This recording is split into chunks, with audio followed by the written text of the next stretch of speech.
आप सभी लोगों का स्वागत है फिर से एक बार रिदवान क्रिक जोन में। आशा करता हूँ आप सभी लोग सही सलामत होंगे। तो चलिए शुरू करते हैं आज का वीडियो, जो कि आज ICC cricket world cup qualifier के हवाले से जो आज दो मुकाबले खेले गए थे, ये ग्रुप बी के मैचेस थे और जहां पे दोनों ही मुकाबले ज़बरदस्त अंदाज से मुकाबले हुए।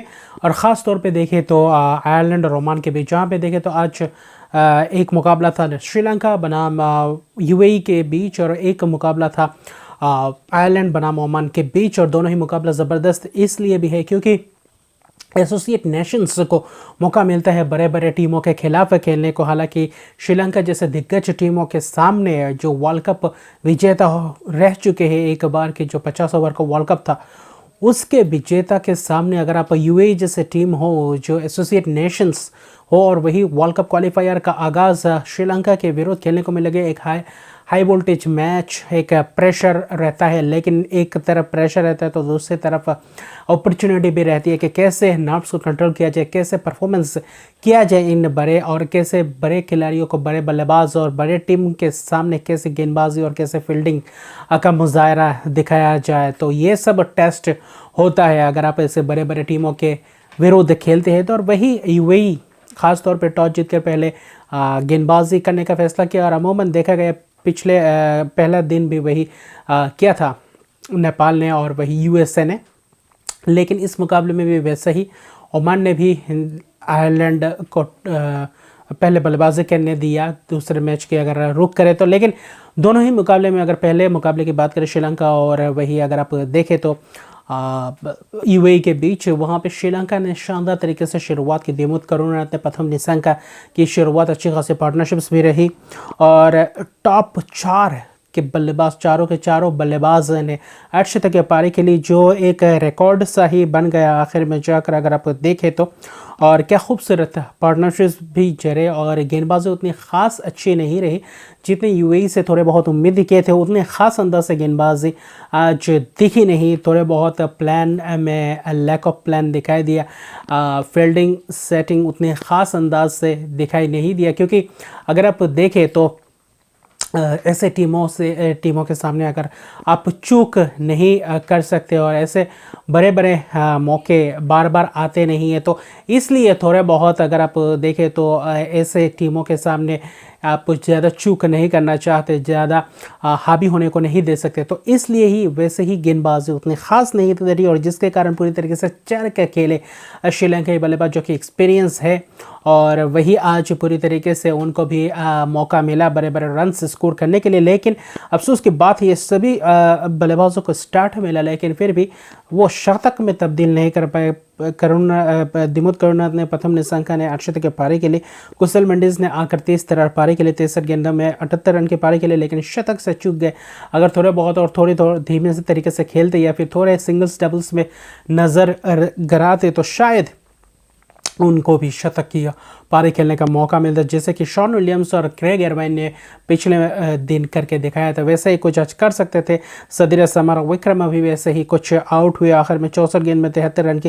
तो दोनों के पास शतक की पारी खेलने की मौका था, पास पहुंच चुके थे। हालांकि चरित असलंका भी आखिर में नाबाद है, 48 रन बनाए, वरना पाँचों के पाँचों टॉप ऑर्डर के टॉप पाँचों बल्लेबाज अर्धशतक बनाते तो पहले ओडीआई में ये रिकॉर्ड भी बनता। और हालांकि आखिर में जाकर थोड़ी बहुत वापसी की थी जब कुशल मेंडिस का विकेट गिरा, थोड़ा बहुत उसके बाद वापसी करने की कोशिश की। और जब सदीरा का विकेट गया तो एक साथ 2-3 विकेट चटकाए, वहाँ पे थोड़ी रन्स गति को कम करने की कोशिश की। लेकिन बाद में आखिरी के 5 ओवर में वनिंदु हसरंगा ने आकर जो पारी खेला, अगर आप देखें तो श्रीलंका के साथ मिलकर वहीं पे आखिरी 5 ओवर में 64 रन बनाए और जिसके कारण आखिर में जाकर 350 के पार कर दिए। श्रीलंका टोटल को 355 रन बना दिए थे, सिर्फ और सिर्फ 6 विकेट ही गए थे। और पार्टनरशिप्स, शतक के पार्टनरशिप्स भी देखने को मिले आज कुशल मेंडिस और सदीरा के बीच। और वही सलामी बल्लेबाजों ने भी लगभग शतक की पार्टनरशिप बना चुके थे, 95 रन पे पहला विकेट गिरा था। तो कुल मिलाकर जो श्रीलंका से उम्मीद थी, श्रीलंका पूरी तरीके से खरे उतरे इस मुकाबले में। जैसा उनसे एक्सपेक्ट किया गया था कि यूएई के सामने ऐसे खेलेंगे, वैसे ही खेल का प्रदर्शन दिखाया। और वही यूएई जवाब में 356 रन का लक्ष्य, क्योंकि वैसे भी बहुत ही बड़ा लक्ष्य था और गेंदबाजी उनके सामने अच्छी खासी गेंदबाजी थी, तो श्रीलंका के सामने 356 रन का लक्ष्य का पीछा करते हुए चेस करना बहुत ही मुश्किल था, लेकिन उनके लिए ये अचीवमेंट था कि क्या उसके पास टोटल के करीब पहुंच सकते हैं या नहीं, उसके लिए कोशिश कितना करते हैं या नहीं, ये देखने लायक बात होता। लेकिन शुरुआत अच्छी खासी दी थी रोहन मुस्तफ़ा और वही मोहम्मद वसीम कप्तान ने, लेकिन फिर भी देखें तो सलामी बल्लेबाजी ने जो थोड़ी बहुत शुरुआत करके दिया था, उसके बाद मोहम्मद वसीम और अगर आप देखें तो वृत्ति अरबिन देखे बीच अच्छी खासी बल्लेबाजी चल रही थी पार्टनरशिप। और बाद में जब विकेट गिरना शुरू हुआ, मोहम्मद वसीम कप्तान का जब विकेट गिरा, उसके बाद से एक के बाद एक विकेट गिरते गए और अंतराल में एक के बाद एक विकेट गंवाते गए। बीच में अली नसीर और शहजाद ने अच्छी खासी थोड़ी बहुत पारी को बुनाने की कोशिश की, थोड़ी बहुत लंबे खींचने की कोशिश की, लेकिन आखिर में जाकर नाकाम रहे और आखिर में विकेट गंवाते गए। और वनिंदु हसरंगा ने आज पहले ही दिन ICC cricket world cup qualifier का जो आगाज़ किया है श्रीलंका ने, उसमें आज पंजा खोल दिया। जी हाँ, 6 विकेट चटकाए और बहुत ही महत्वपूर्ण स्पेल्स भी किए, बहुत ही महत्वपूर्ण परफॉर्मेंस भी है। आगे आने वाले अगर सुपर 6 में भी क्वालिफाई करते हैं तो ऐसे परफॉर्मेंस आपको ज़्यादा से ज़्यादा मोटिवेट करते हैं। तो इससे 6 विकेट भी चटकाए, आखिर में रन्स भी बनाए, तो श्रीलंका के लिए अच्छी खासी वनिंदु हसरंगा का ये मैच गया और आखिर में श्रीलंका ने बहुत ही बड़े मार्जिन से जीता। हालांकि सिर्फ 39 ही ओवर लगे उनको पूरी तरीके से यूएई की टीम को सिमटाने के लिए और 180 ही रन से महज बना पाए। 175 रन का बहुत ही बड़ा रन्स और बड़े मार्जिन से हारे यूएई और श्रीलंका की ये बहुत ही बड़ी जीत है। शानदार आगाज़ हुआ है आज इस जीत के साथ। और वही दूसरे मुकाबले की तरफ देखें तो वही आयरलैंड ने किया जो आयरलैंड को करना था, जो शुरुआत अच्छी खासी देनी थी, लेकिन वहाँ पे थोड़े बहुत डगमगा गई आयरलैंड की टीम और वही शुरुआत में उतने ख़ास अंदाज से शुरुआत दे नहीं पाए थे। एक के बाद एक विकेट गंवाते चले जा रहे थे और वही शुरुआत में उतना ख़ास अंदाज से लगे भी नहीं। एंडी मैकब्रायन और पॉल स्टेलिंग ने शुरुआत की और कप्तान भी ज़्यादा रन्स बना नहीं पाए। हालांकि आखिर में हैरी टेक्टर और लॉर्कन टकर ने थोड़ी बहुत देखे तो पार्टनरशिप करने की कोशिश, लॉर्कन टकर के साथ थोड़ा बहुत पार्टनरशिप किया था 40-45 रन का, लेकिन उसके बाद विकेट गए टकर का। हैरी टेक्टर ने हालांकि अक्षत के पारी खेली, लेकिन उनके साथ बाकी डॉकरेल के साथ मिलकर थोड़ी बहुत पार्टनरशिप बनाई थी, करीब 80 रन के करीब बनाए थे और बाद में बाकी विकेट चले जा रहे थे। और एक तरफ से डॉकरेल अच्छी तरीके से बल्लेबाजी कर रहे थे। डॉकरेल ने आखिर में जाकर पूरी तरीके से इस पारी को संभाला और डॉकरेल ने 91 रन की नाबाद पारी खेली।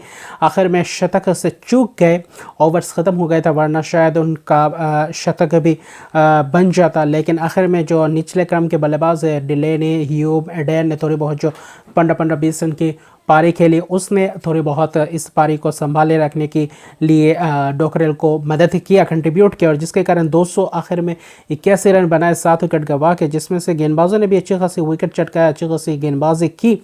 मोहम्मद नदीम ने 5 ओवर में 18 रन की शानदार स्पेल किया था, जो खूबसूरत जीशान कप्तान ने भी 51 रन 1 ओवर में दिया था, 1 विकेट चटकाए थे, अच्छी खासी बीच में गेंदबाजी भी की थी, लेकिन भरपूर तरीके से रोका आयरलैंड को जैसे खेलना चाहिए था। आखिर में जाकर डॉकरेल ने वो पारी खेल के दिखाया, आखिर में जाकर 281 रन तक पहुंच गए। ऐसा लग रहा था कि शायद 281-82 रन का लक्ष्य ओमान के लिए बहुत ज़्यादा होगा, शायद इस मुकाबले में आयरलैंड वापसी कर सकती है। आयरलैंड जब 281 रन बना चुके थे, लेकिन वहाँ पर अगर आप देखें तो ओमान की जो जवाबी अगर कार्रवाई की बात करें तो 282 रन का लक्ष्य का पीछा करते हुए, जैसे कि आपको पारी में चाहिए, अर्शद के पारी और बड़े बड़े पार्टनरशिप चाहिए, वैसे ही कुछ करके दिया था कश्यप प्रजापति ने जो शुरुआत की। हालांकि पहला विकेट जल्दी जल्दी गिर गया था जतेंद्र सिंह के अगर तौर पे अगर आप देखें तो, उसके बाद अकीब इलियास और कश्यप प्रजापति ने जो पार्टनरशिप किया, करीबन देखें तो 90-92 रन का पार्टनरशिप और जो बहुत महत्वपूर्ण क्रूशियल पार्टनरशिप था। और ऐसा भी नहीं, धीमे तरीके से पूरी तरीके से रन्स बनाते गए, बटोरते गए, चौके पे चौके लगाते गए और अच्छी खासी स्ट्राइक रोटेट करते गए, अच्छी खासी बल्लेबाजी करते गए। कश्यप ने भी अच्छी खासी मुकाबले को खींचा था। आखिर में जाकर कश्यप आउट हो गए। कश्यप ने भी अगर देखें तो अकीब इलियास के विकेट गिरने के बाद जीशान कप्तान के साथ मिलकर भी एक अच्छी अर्शद का पार्टनरशिप की, तो अंतराल में विकेट गिरने नहीं दिया और छोटे छोटे पार्टनरशिप्स करते गए, जो कि आखिर में जाकर ओमान को फ़ायदे कर गया। और वहीं पे अगर देखें तो कश्यप ने भी 72 रन की शानदार पारी खेली, गेंद ज़्यादा नहीं लगाई, 74 गेंदें खेले जहां पे एक छक्के 6 चौके चेहरे जो कि अच्छी खासी, और कप्तान ने भी अपना पूरी तरीके से अनुभव दिखाया और बीच में बल्लेबाजी की, अच्छी खासी शॉट्स भी लगाए और रन गति को एकदम से रोकने नहीं दिया। अच्छी खासी जब मौका मिल रहा था शॉट्स लगा रहे थे, सिंगल्स डबल्स पे भी पूरी तरीके से उनके आंखें थे। और जिशान के साथ मिलकर मोहम्मद नदीम ने जो एक बीच में पार्टनरशिप्स की करीब अगर आप देखें तो वही 55 रन का पार्टनरशिप था। तो कुल मिलाकर पहला विकेट को अगर छोड़ दिए उसके बाद करीब शतकीय पार्टनरशिप, उसके बाद देखें तो 50 रन के दो पार्टनरशिप्स, तो इसके लिए और भी ज़्यादा आसान हो गया ओमान टीम के लिए। और जो एसोसिएट नेशन है और एक फुल मेंबर टीम के सामने खेल लेते हैं, आयरलैंड जैसे टीम के सामने जो कि पूरी तरीके से फुल मेंबर है आईसीसी का, तो ऐसे टीम को हराना ये भी बहुत ही बड़ी बात है, ये भी एक बहुत बड़ी अचीवमेंट। और ओमान का पहला मैच जो इस आईसीसी क्रिकेट वर्ल्ड कप के क्वालिफायर का आगाज़ हुआ है आयरलैंड के साथ जीत के साथ यह आगाज़ हुआ है। और बीच में वही आखिर में जाकर 5 विकेट से मुकाबला जीता और वही नदीम ने भी अपना एक्सपीरियंस दिखाया, हालांकि 46 रन बनाकर नाबाद रहे। कप्तान जिशन ने भी 59 रन की शानदार पारी खेली और वो गेंदबाजी में भी अच्छी तरीके से कमाल किए। तो कुल मिलाकर देखें तो 3 अर्धशतक की पारी, एक लगभग 4 रन कम एक अर्धशतक की पारी थी। और पार्टनरशिप्स जो बहुत महत्वपूर्ण होता है, चाहे आप किसी भी टीम के लिए खेले हो, अगर चेस करते हो तो 2-3 लंबे पार्टनरशिप चाहिए या फिर 2-3 अर्धशतक की पारी, यानी कि 70-75 रन की पारी चाहिए। और अच्छी गेंदबाजी करते हैं और अच्छी तरीके से टुगेदर होकर खेलते हैं टीम, चाहे आप किसी के विरोध भी खेले हो तो कुछ भी चीज़ नामुमकिन नहीं है, जो आज ओमान ने करके दिखाया। और ऐसे एसोसिएट नेशन को अगर ऐसे मुकाबले मिलते हैं, ऐसे रोमांचक भरे मुकाबले में, और ख़ास तौर पे अगर देखें तो इस तरह गेंदबाजों के सामने भी अच्छी तरीके से रन्स बना रहे थे और वहीं पे देखें तो मुकाबले को अच्छी तरीके से भुना रहे तो इससे क्या बड़ी बात है। और पहली बार ओमान ने ऐसे full member ODI full member team को हराया है, जो एक अच्छी अचीवमेंट है। और जो क्रिकेट वर्ल्ड कप का आगाज़ किया है क्वालिफायर की, ये बहुत ही महत्वपूर्ण और बहुत ही खूबसूरत है ये मुकाबला रहा। और वही आने वाले मुकाबले जो अभी श्रीलंका, स्कॉटलैंड और वही उनके ग्रुप में है यूएई, तो और भी ज़्यादा मोटिवेट करेगी ऐसे मुकाबले अगर आप जीतते हैं। तो आयरलैंड के लिए ये बात है कि कैसे ये मुकाबला हार गए, थोड़े बहुत गेंदबाजी में ख़राब कहूँगा, उतना ख़ास अंदाज से गेंदबाजी नहीं हुई है जितना होना चाहिए था। हालांकि जोशुआ लिटिल ने अच्छे खासे 2 विकेट चटका कर अच्छे खासे स्पेल डाले थे, मार्क एडेन ने भी वैसे कोशिश की थी, लेकिन स्पिनर्सों ने उतना खास अंदाज से गेंदबाजी रन रोक नहीं पाए, जिसके कारण आखिर में विकेट भी बीच में चटका नहीं पाए और जिसके कारण पूरी तरीके से हावी हो गए ओमान के खिलाड़ी। और अब ओमान का अच्छा प्रदर्शन रहा और आज दोनों ही मुकाबले ज़बरदस्त है। ख़ासतौर के ओमान ने जो आयरलैंड को हराया, इससे ये भी स्टेटमेंट आता है कि एसोसिएट नेशन को आप किसी भी तरीके से हल्के में नहीं ले सकते और आने वाले मुकाबले और भी दिलचस्प रहेगा, क्योंकि आईसीसी क्रिकेट वर्ल्ड कप का सिर्फ शुरुआत ही है। आज ग्रुप बी का पहला ही मैच था, तो आने वाले मुकाबले और भी ज़बरदस्त हो गए। सुपर 6 में जो 6 टीमें भिड़ेंगी वहाँ पे और भी ज़्यादा तगड़ा मुकाबला मिलेगा और तगड़ा देखे तो ओपोजिशन मिलेगा। तो ये देख के बहुत ही अच्छा लगता है। और ऐसे टक्कर होने के बाद आपको 2 स्पॉट मिलेंगे आईसीसी क्रिकेट वर्ल्ड कप के लिए।